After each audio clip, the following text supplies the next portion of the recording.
Happy New Year, community. Happy New Year, people of Earth. I hope everyone had a happy and safe holiday season. But it is now time for the first Transformers Tuesday of the year. And we are going to see a new concept in Marvel's Transformers issue number 18. So issue number 18 starts out with this couple taking a joyride through the woods, through the nature of Oregon, when they come across this strange bridge and they decide to go and see what this bridge is. It just appeared out of nowhere and they are curious, but then they get to see what's on the other side of this bridge. This is when they see a huge robot, a Decepticon, basically blow up on this bridge, and they decide to turn around because they did not sign up for exploding robots and disappearing bridges. But that's what's happening. If you remember back in issue number 17, the Autobots and Decepticons that were left on Cybertron got news of the Autobots and Decepticons that are on Earth 4 million years later. And immediately Straxus, who is leading the Decepticons on Cybertron, got to work on this invention called the Space Bridge. You guys remember the Space Bridge from the Transformers cartoon. He starts working on the Space Bridge that can go from Cybertron to Earth and bring supplies back and forth and help defeat the Autobots once and for all. He's even gone so far as to sacrifice his fellow Decepticons to try and make this space bridge work. Side note, I know that Megatron is power hungry. I know the Shockwave is cold and calculating. But sacrificing your fellow Decepticons, that is a new level of lowdown for Straxus. But while he's trying to figure out how to fry his next Conrad in order to get the space bridge working, Straxus has no idea that he's being spied on by Blaster, and Blaster is going to go and convey this information to the rest of the Autobots. So Blaster takes the information to Perceptor, and Perceptor wants to take some Autobots to go and destroy the space bridge before Straxus can hook up with the other Decepticons on Earth. But Blaster has a problem with this plan. There's a robot, Spanner, who is neither Autobot nor Decepticon, but he's being held captive in some sort of manner with this whole space bridge Decepticon debacle. And Blaster doesn't want to go in blasting, basically, and do anything to Spanner that will have harm come to him.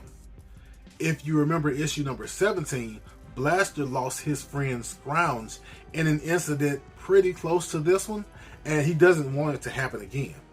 It doesn't mean a whole lot to this story, but we do catch up with the Decepticons on Earth and the Robot Master, who has been coerced into being the Decepticon mouthpiece to the human populace.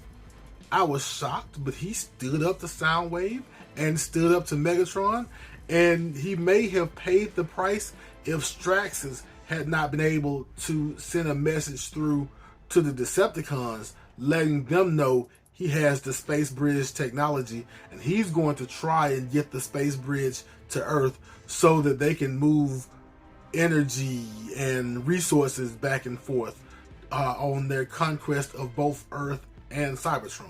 And it may have taken a while, but once the Robot Master overhears these plans, he decides that maybe he's playing for the wrong team and he needs to alert the Autobots.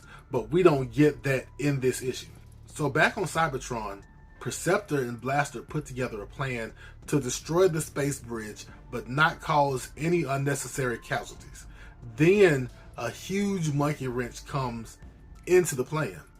The robot Spanner that Blaster's been worried about is actually built into the space bridge. He is part of the space bridge, and he transforms just a little bit to let Blaster know. And while Spanner knows that the fate of Cybertron and the fate of Earth depend on Blaster blowing up the bridge and basically killing him. Blaster, as I said before, has already lost one friend, and he doesn't want to lose anyone else, and so he has this crisis of conscience, and it slows him down, and he gets caught by Straxus. And while the other Autobots fight with Decepticons to hold them off and give Blaster enough time, Blaster and Straxus have this big fight. They duke it out. Straxus is actually getting the better of Blaster, and then Blaster finds a way. So Blaster outmaneuvers Straxus, outsmarts Straxus, and during the fight has Straxus short out the space bridge himself.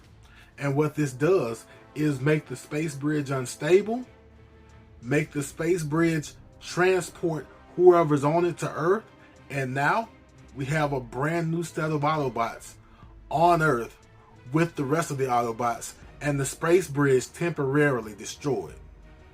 And that was issue number 18 of Marvel's Transformers. It was the second part of this story called Return to Cybertron, and I much rather enjoyed it. I got to catch up with some Autobots that I remember from my childhood, but I haven't seen in the book yet, especially Blaster and Power Glide and Warpath. But what I really worry about of all the Transformers in this book is I'm worried about Blaster, because Blaster has lost 2 robots under his watch and on the missions he's been part of. And I don't know if that's going to weigh on Blaster in the long term or if he'll shake it off.